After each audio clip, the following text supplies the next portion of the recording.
충격이라.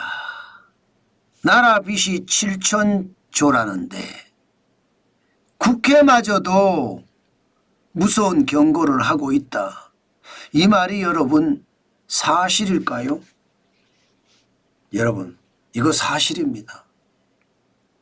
국회 예산정책처에서 나라 빚에 대한 전망을 했습니다. 그랬더니요 2072년에 7,303조 6천억 원이나 됩니다. 엄청나죠. 2025년 올해 말입니다. 1270조 4천억 원이 되는데 이게 앞으로 47년간, 여기 47년간입니다. 지표가 조금 잘못됐습니다. 47년간 474.9%, 다시 말해서 5.7배, 6배가 늘어난다는 거예요. 6배가 47년간. 금액만 하더라도 6,033조 2천억 원이나 됩니다. 늘어난 금액이. 1270조 4천억 원이 6,033조 2천억 원이 돼서 7,303조 6천억 원이 된다고 하니까 진짜 엄청나게 늘어나죠. 게다가 올해는 말입니다. GDP, 국내 총생산입니다. 한나라 국민이 총 생산하는 총액을 GDP라고 합니다. 예, 우리나라 국민이 생산하는 총액 GDP 대비 비중이 말입니다.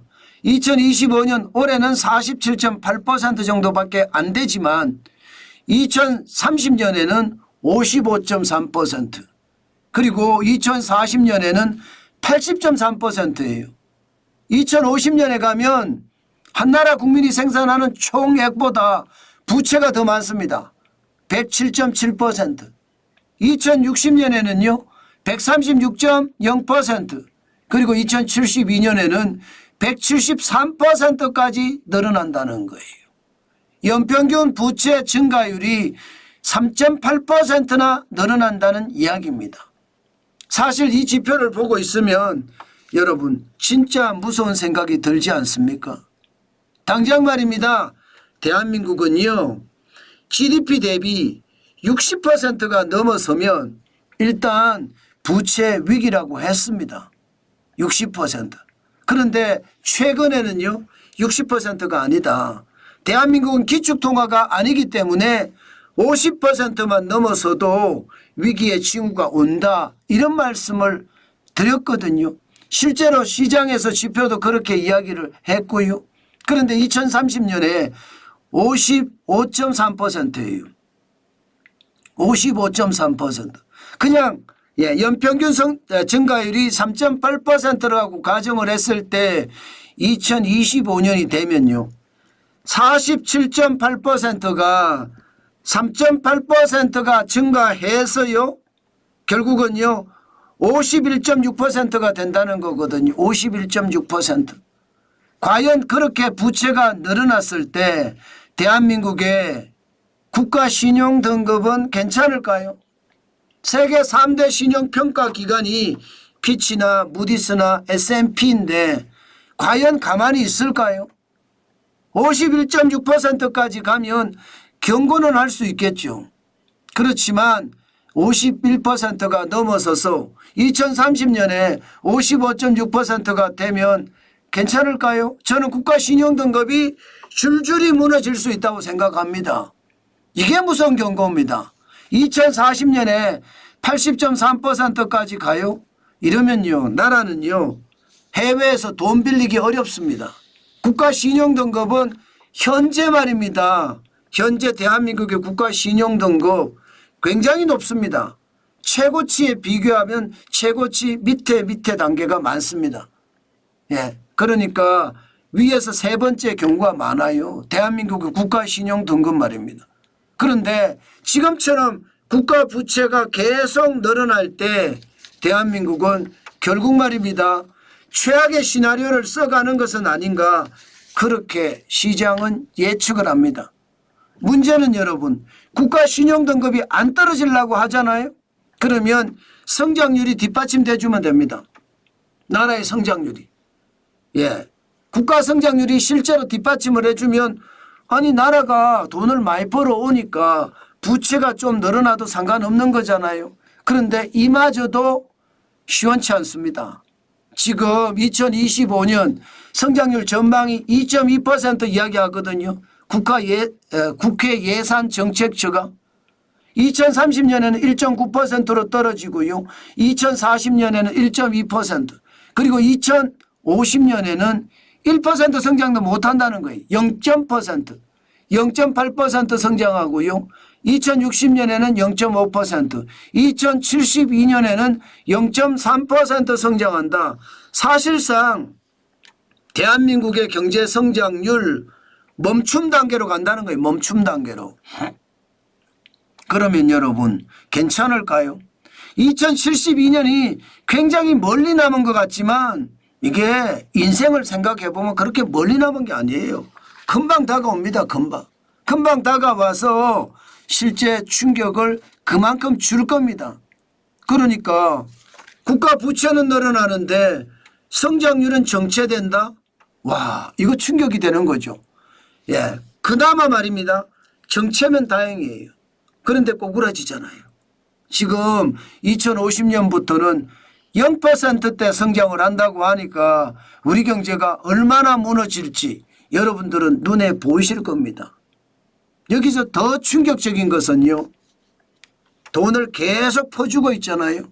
문재인 정부 때만 하더라도 퍼주는 게 장난 아니었습니다. 뭐 4대 보험이라고 하면 여러분 국민연금부터 시작해서 건강보험, 고용보험, 장기요양보험, 산재보험 모두가 지금 난리도 아니거든요. 적자로 계속 갈 가능성 굉장히 높거든요.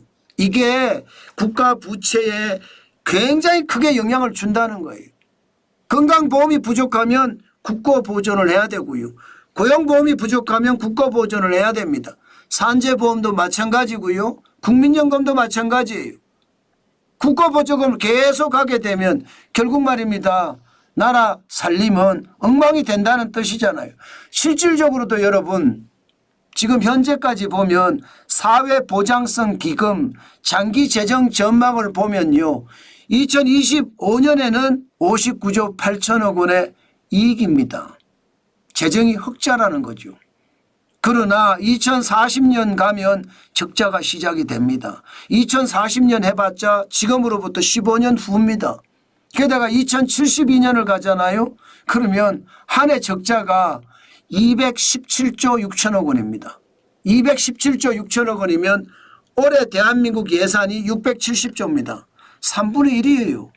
3분의 1이 사회보장성 기금으로 나간다고 생각을 해보세요. 그러면 나라 살림은요 더 난리가 나겠죠. 결국 말입니다. 퍼주기 하다가 나라가 끝장난다는 이야기예요. 그만큼 말입니다. 나라는요 지금 충격의 어떤 상황으로 점점 발전이 될 겁니다. 여러분 아무리 말입니다. 포퓰리즘을 막으려고 해도 퍼주는 것을 막을 수가 없어요. 그러니 국가 부채는 계속해서 늘어나는 거죠. 그것도 기하급수적으로 늘어납니다. 그렇게 늘어났을 때 그 부채를 감당할 수 있겠습니까? 20대 30대가 지금 탄핵 반대를 외치는 것도 그만큼 말입니다. 나라 재정이 완전히 무너져서 그들은 국가로부터 아무것도 받을 수 없는 최악의 상황이 온다고 생각하기 때문입니다. 그만큼 20대 30대는 분노하고 있는 거죠.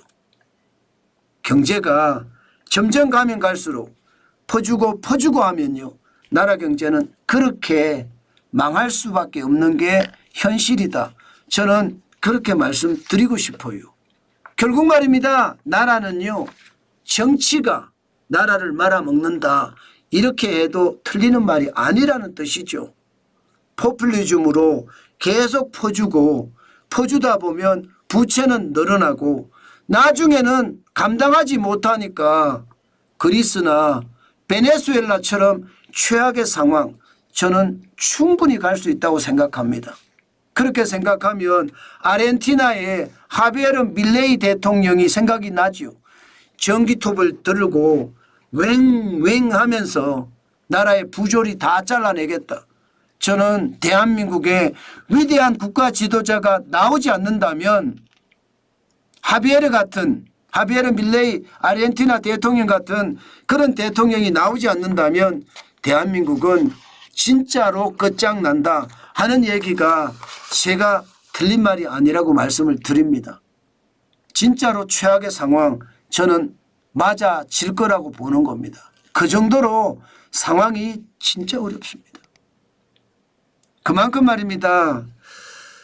우리 국민들이 생각을 참 잘해야 되거든요. 예, 포퓰리즘 돈 뿌리는 거 좋아하다가는 박살 나는 거 알아야 되는데 쉽지 않습니다. 먹고 사는 게 힘드니까 나라에서 돈 준다 그러면 그냥 좋습니다. 돈 주는데 뭐 좋아합니다. 그런데 그 좋아함도 잠시 그 자손들에 가면 후손들에 가면 최악의 시나리오 써줄 수 있다는 거 다시 한번 생각을 해야 되겠다. 제가 유튜브 하는 것도 그런 거거든요. 포퓰리즘 절대적으로 막아야 될 핵심 정책입니다. 이거 계속 두다가는요 나라 끝장납니다. 이거 사실일 겁니다.